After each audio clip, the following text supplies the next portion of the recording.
Ancora un buongiorno a tutti voi da Telefriuli, ben trovati a questa edizione del nostro telegiornale. Tragedia questa mattina all'alba a Pinzano al Tagliamento, dove un'esplosione dovuta a una fuga di gas negli uffici di un deposito di bibite ha causato la morte di una donna di 63 anni, illeso il marito titolare della ditta che si trovava al piano superiore.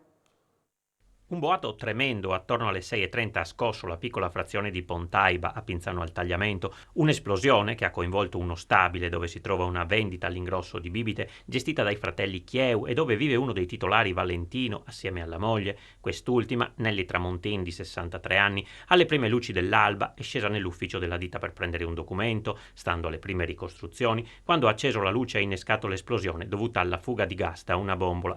Per lei non c'è stato nulla da fare, il marito al piano superiore è rimasto illeso. Immediata la chiamata ai soccorsi, anche se la donna è deceduta sul colpo. Sul posto sono intervenuti i carabinieri della compagnia di Spilimbergo e i vigili del fuoco impegnati nella ricostruzione della tragedia e nel mettere in sicurezza lo stabile. L'area dell'esplosione è stata posta sotto sequestro, mentre l'abitazione al piano superiore è stata dichiarata agibile. Presenti anche gli ispettori dello Spisal per i rilievi. La donna lavorava come commercialista in uno studio a Spilimbergo e solo saltuariamente dava una mano al marito, affranto e inconsolabile, così come le due figlie. Una lavora e vive a Pordenone ed è arrivata sul luogo della tragedia, l'altra studia all'università a Pescara. In lacrime i cognati e le cognate, increduli che la loro Nellì, un punto di riferimento per tutta la comunità, se ne sia andata così. E ulteriori dettagli e interviste nel corso di A voi la linea, subito dopo il nostro telegiornale.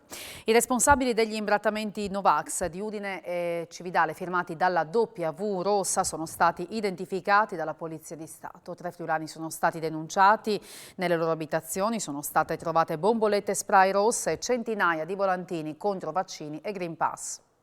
Scuole, centri vaccinali, ospedali, ma anche macchine parcheggiate e sottopassi ferroviari. Sono stati questi i bersagli dei 3 guerrieri VV, come si definiscono gli appartenenti al movimento Novax, finiti nella rete della polizia di Udine e di Cividale.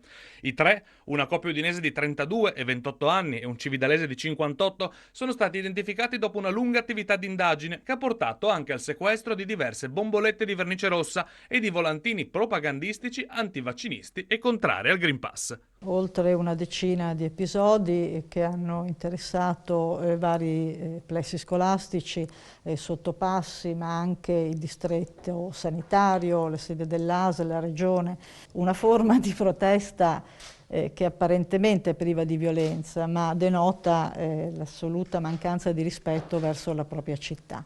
Sono indagati in stato di libertà per il reato di imbrattamento di edifici pubblici. Chiaramente gli enti, i proprietari dei muri degli edifici potranno poi agire civilmente per il risarcimento dei danni. Erano già tutti soggetti noti alle forze dell'ordine? Si tratta di 3 soggetti, 2 che agivano sul comune di Udine, già conosciuti dalle forze dell'ordine, ma per reati contro il patrimonio, piuttosto che guida in stato di ebbrezza, quindi che non si erano evidenziati nell'ambito politico.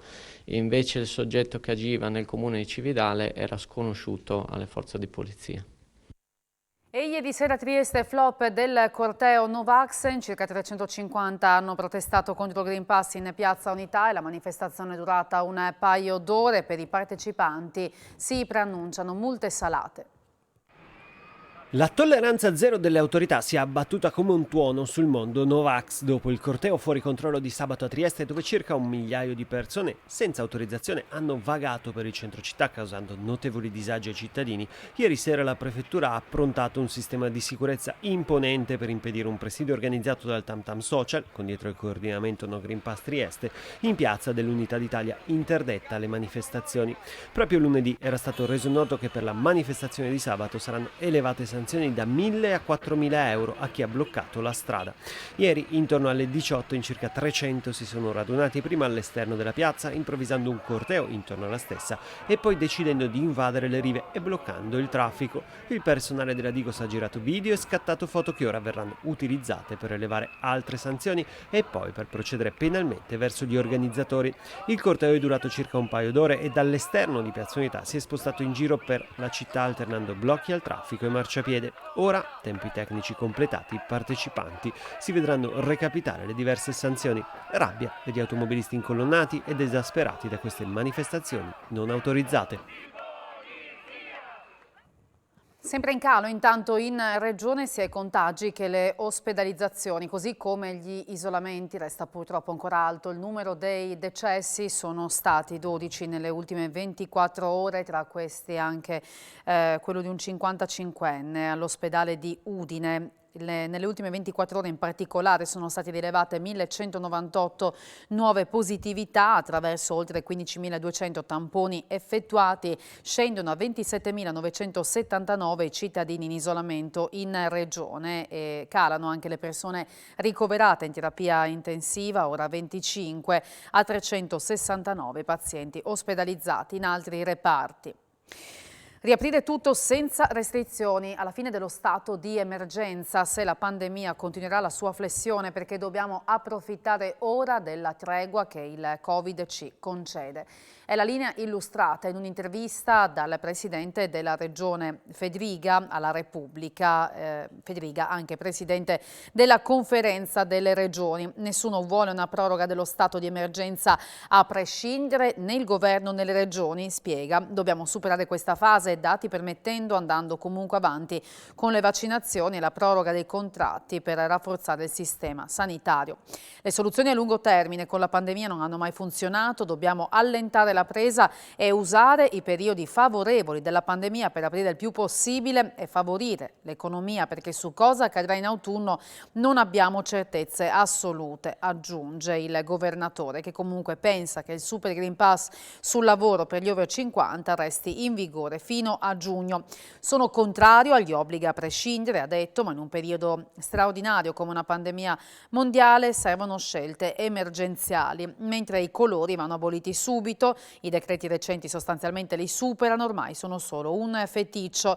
Le regioni continuano a chiedere anche il calcolo dei soli ricoverati per il Covid, spiega. Più dati precisi diamo e più smontiamo le tesi Novax, aggiunto ancora. E venendo al quadro politico, secondo Fedriga, il centrodestra deve confrontarsi anche duramente non su una proposta al ribasso per il 2023, ma su un progetto di governo del Paese. Il futuro non può essere un cartello elettorale, ha chiuso Fedriga, altrimenti non andiamo da nessuna parte.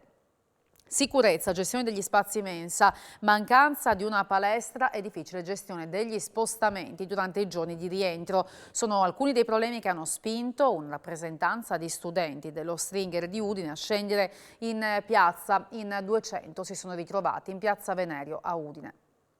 Che hanno autorizzato la spesa 3 giorni dopo l'annuncio della manifestazione di 50.000 euro. Chiedono di essere ascoltati, esigono interventi immediati che non siano finalizzati alla sola scuola che verrà.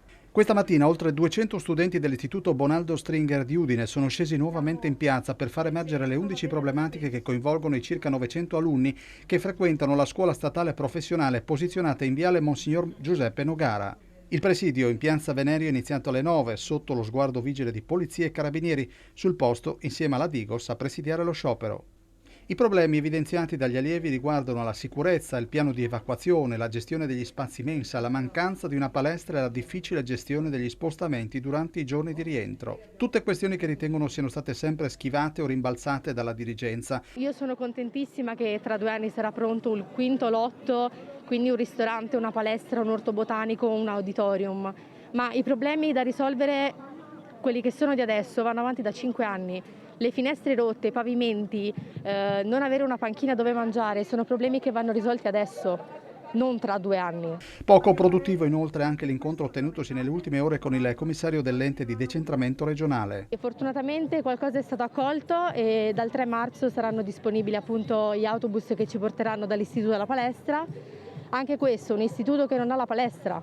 Noi siamo costretti ad andare in altri istituti, disturbare altri istituti per effettuare la ginnastica. È una cosa che io come tutti gli studenti dello Stringer non accettiamo. In un istituto che non abbiamo la mensa, in un alberghiero, noi siamo costretti a mangiare fuori, nelle scale antincendio o in macchina.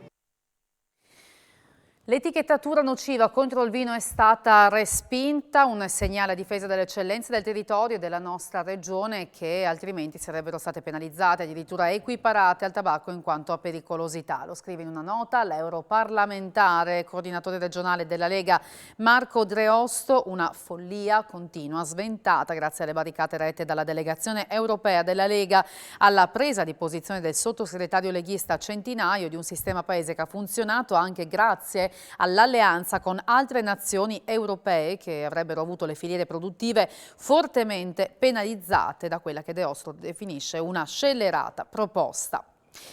Tavolo tecnico ieri in prefettura a Pordenone con forze dell'ordine e ASFO per le misure di sorveglianza da mettere in pratica nella nuova REMS di Maniago. Si tratta della struttura unica in regione che accoglie soggetti potenzialmente pericolosi, autori di reati e dichiarati non in grado di intendere e volere.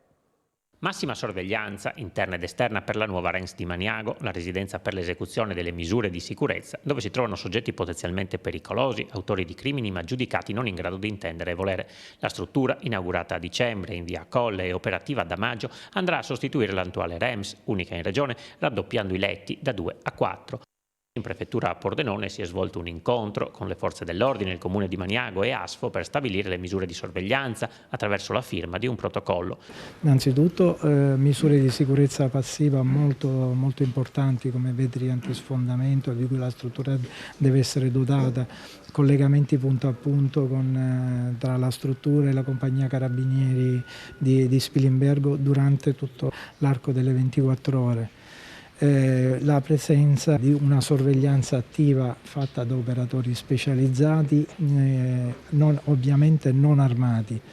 Si tratta del primo accordo simile stipulato in regione. È un accordo importante perché con l'occasione del trasferimento nella nuova struttura andremo non solo a fare un salto di qualità da un punto di vista strutturale e impiantistico, per quanto riguarda proprio la fisicità degli spazi, ma andremo anche a definire meglio alcune regole di ingaggio. Quindi è un momento importante che può dare maggiore sicurezza al territorio, che può dare maggiore sicurezza agli operatori e che può anche tutelare meglio quelle che sono le professionalità di una struttura che, ricordo, rimane una struttura sanitaria.